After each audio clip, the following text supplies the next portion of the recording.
Je vais maintenant passer la parole à Jacques Krabal avec l'autorisation des autres groupes, puisqu'il doit partir. Jacques, pour le groupe 2RDP. Merci, Monsieur le Président, pour me permettre de m'exprimer au début, mais il y a une autre réunion après, et je prie de m'excuser également que je ne pourrai pas écouter la réponse de Monsieur Haïm.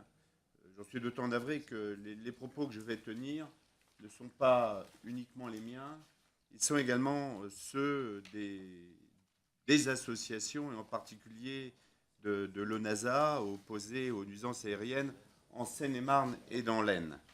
Et donc, vous êtes en place depuis peu, Monsieur le Président, depuis 2 mai 2012. Vous avez pris connaissance de l'arrêté du 15 novembre 2011, un arrêté signé par Nathalie Kosciusko-Morizet, je ne vais pas parler des Comouves, là, un ministre de l'Environnement du précédent gouvernement. Avec cet arrêté, de nombreux habitants du sud de l'Aisne et de Seine-et-Marne subissent des nuisances qui ne devraient pas exister à plus de 50 km de l'aéroport de Roissy-Charles de Gaulle, comme vous le savez. Ces populations sont exaspérées car elles ont choisi d'habiter au calme, loin des grands centres urbains, et maintenant elles subissent les nuisances aériennes avec la dévalorisation des biens, comme vous l'avez rappelé tout à l'heure. Et puis, pour beaucoup, ils ont été évincés de l'enquête publique par la DGAC au motif que les avions allaient les survoler à plus de 1980 mètres, alors que vous, la GNUSA, considère que les nuisances aériennes vont jusqu'à 3000 mètres. Cet arrêté a été pris sans aucune concertation, aucune étude ni enquête préliminaire, en passant en force, sans tenir compte des règles les plus élémentaires de démocratie, malgré l'opposition de nombreuses associations, malgré l'avis défavorable de l'enquête publique. Nous sommes en droit de nous interroger sur les bienfaits de cet arrêté, même si on connaît les motifs qui étaient exclusivement électoraux.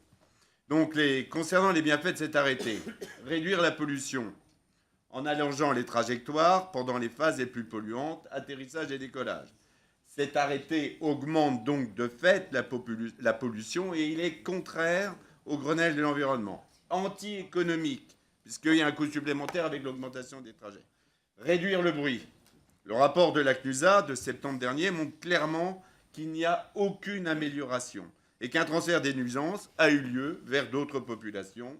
Pire, étant donné l'allongement des trajectoires, de nouvelles populations subissent maintenant les nuisances aériennes et viennent d'augmenter au global le nombre des personnes subissant ces troubles. Là aussi, cet arrêté est contraire au Grenelle de l'environnement. Pourquoi, Monsieur le Président, ne pas annuler cet arrêté NKM ainsi que celui du 5 septembre 2012, arrêté Gandil, qui le corrige en partie sur la forme, mais ne modifie rien sur le fond. Par ailleurs, j'aimerais savoir quel jeu roule la GNUSA en se concentrant sur les véritables améliorations demandées par le Grenelle de l'environnement, aussi bien en termes de bruit que de nuisances.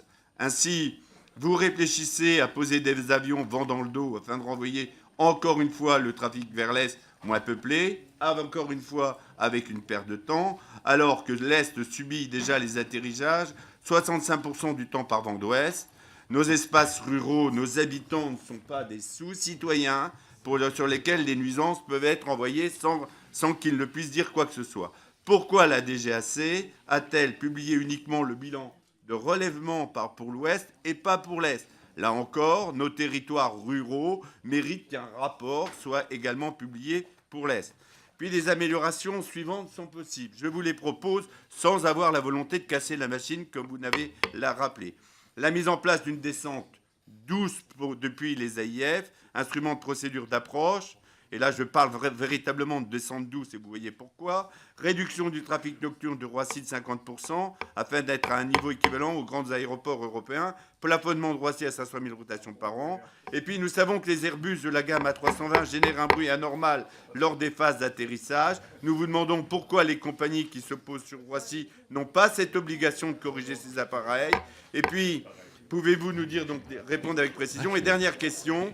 Vous apparaissez comme étant un homme qui propose la concertation. Donc, au nom des associations que je vais rappeler ici, est-ce qu'il serait possible d'organiser une véritable réunion de concertation? Merci, Monsieur le Président.